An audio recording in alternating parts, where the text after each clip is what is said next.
What's up, everyone? Scott Sutherland here. It's Tuba Tuesday. Let's talk about beginning low brass players and helping them develop good habits.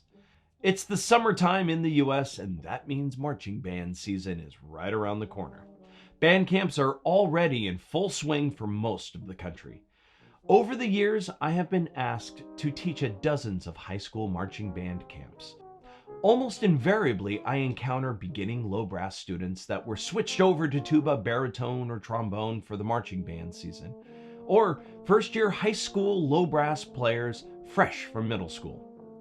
In much of these cases, the students will come to me with issues starting notes properly. They articulate primarily by pressing their lips together and blowing them apart instead of using their tongue to release the air.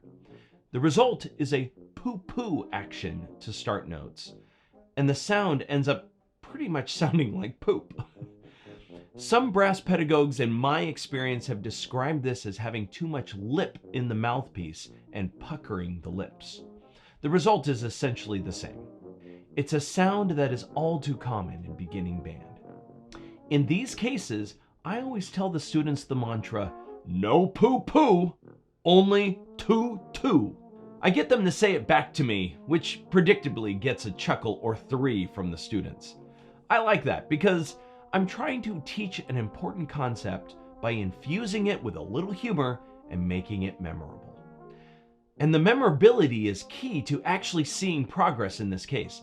I have found far too many students forget to keep the tongue roll top of mind and regress back to the poo-poo action that has been ingrained in them over the years. We as teachers need to remember that you can't get rid of bad habits. You can only replace old habits with new habits.